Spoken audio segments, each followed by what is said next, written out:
Penguin Random House Audio presents The Girl on Legare Street by Karen White. Read for you by Aimée, Bruneau.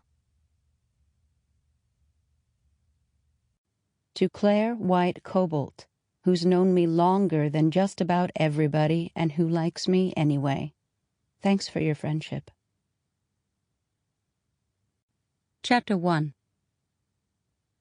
The milky glow of winter sun behind a sky rubbed the color of an old nickel failed in its feeble attempt to warm the November morning. I shuddered in my wool coat, my Charleston blood unaccustomed to the infrequent blasts of frigid air that descend on the holy city from time to time, to send yet another reminder of why we choose to live in this beautiful city, whose inhabitants, both living and dead, coexist like light and shadow. I yanked open the door to the City Lights coffee bar, the wind behind me threatening to close it again before I'd gone through it. Glancing around, I spotted Jack at a table by the front window, a latte with extra whipped cream and a large cinnamon roll already sitting on the table across from him. Immediately suspicious, I approached the table with caution. "What do you want?" I asked, indicating the latte and cinnamon roll. He looked up at me with a pair of killer blue eyes that I'd spent the last 6 months of my life trying not to notice. His look of innocence would have made me smile and roll my eyes if I didn't still have the lingering aura of dread that had dogged me all the way from my house on Trad Street to Market. It had been a strong enough feeling to make me pause outside the cafe for a moment longer than necessary, hoping to identify whatever it was. I wanted to think it was my grogginess, caused by a phone call at 2 o'clock in the morning, after which I'd been unable to fall asleep. That would have been an acceptable explanation, but in my world, where phone calls from people long dead weren't as unusual an occurrence as most people would expect, I wasn't satisfied. "Good morning, Melanie," Jack said cheerfully. "Can't a guy just want to buy breakfast for a beautiful woman without expecting anything in return?" I pretended to think for a moment. "No." I unbuttoned my coat and folded it neatly on the back of my chair before sitting down, noticing that all of the women in the restaurant, including the gray-haired woman with the walker at a table by the bar, were staring at Jack and regarding me with narrowed eyes. Yes, Jack Trenholm was way too good-looking to be a writer, especially a writer of historical true crime mysteries. He should have been bald, with a gray beard, wearing thick turtlenecks that protruded over his paunch, his teeth tobacco-stained from his ubiquitous pipe. Unfortunately, like so much about Jack, he didn't even try to fit the stereotype. "So, what do you want?" I asked again as I took out the bottle of hand sanitizer from my purse and squirted a dollop on my palm. I offered the bottle to Jack, but he shook his head before taking a sip of his black coffee. Emptying 2 packets of sugar into my latte, I looked up at him again, then wished I hadn't. His eyes were certainly bluer than they needed to be, their intensity not needing the help from the navy blue sweater he wore. But something flickered in his eyes as he regarded me, something I thought looked a lot like concern, and it made me squirm in my seat. "How's General Lee?" he asked, ignoring my question and glancing out the front window, then down at his watch. I swallowed a bite of my cinnamon roll. "He's fine," I said, referring to the small black and white dog I'd reluctantly inherited along with my historic home on Trad Street. "Are you still keeping him in the kitchen at night?" I avoided his gaze. No, not exactly." A wide grin spread over Jack's face. "He sleeps in your room now, doesn't he?" I took a huge bite of my roll to avoid answering, annoyed again at how astute Jack could be where I was concerned.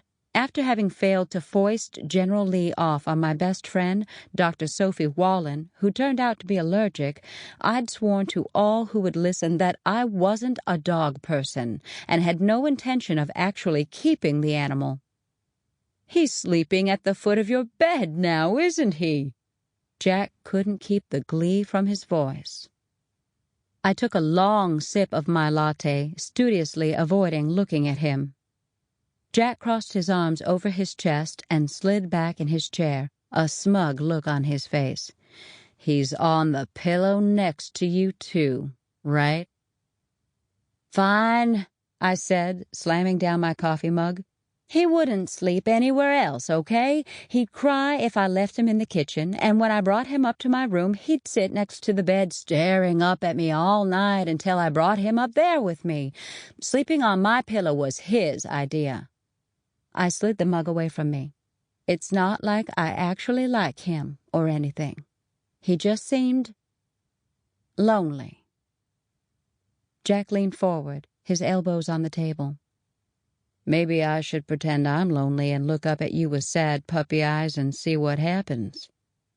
I stared at him for a moment, suppressing the unwanted trill of excitement that settled somewhere near my stomach.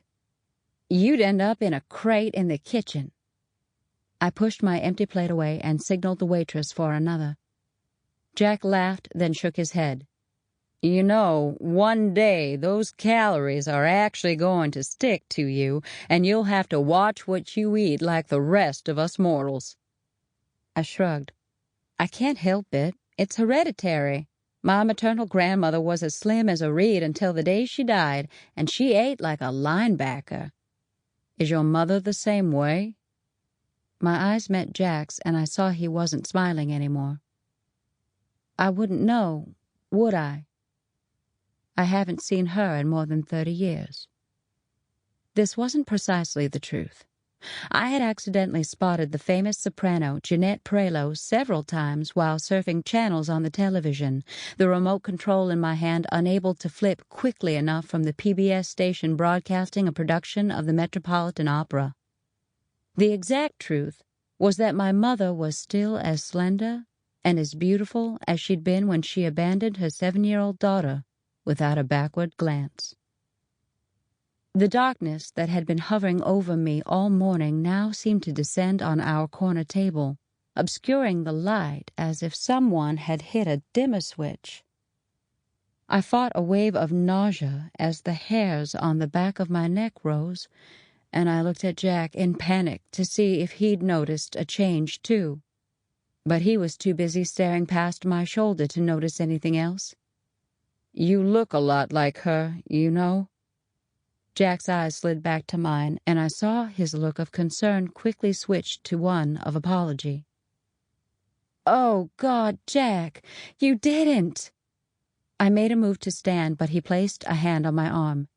"Melanie, she said it was a matter of life or death, and that you wouldn't see her or return her phone calls. I was her last resort." I looked around blindly, searching for an exit other than the door through which I'd entered, and wondered if I could run through the kitchen before anybody noticed me. A small gloved hand gripped my shoulder as a bright light seemed to pop in front of me like a curtain being pulled back from a window to reveal a sunny day.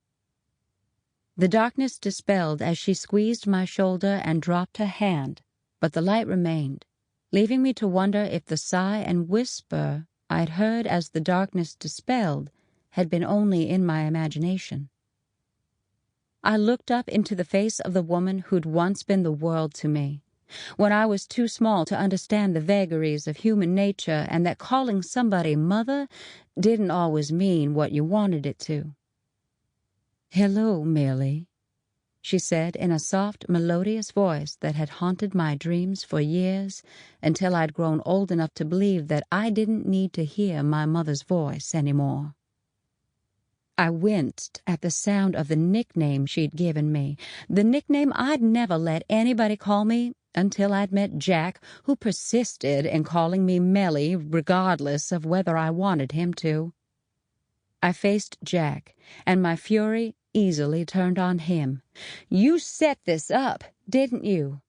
You knew I didn't want to see her or talk to her, but you set this up anyway. How dare you? How dare you involve yourself uninvited, I might add, in something that has nothing to do with you and something I explicitly made. Sample complete. Ready to continue?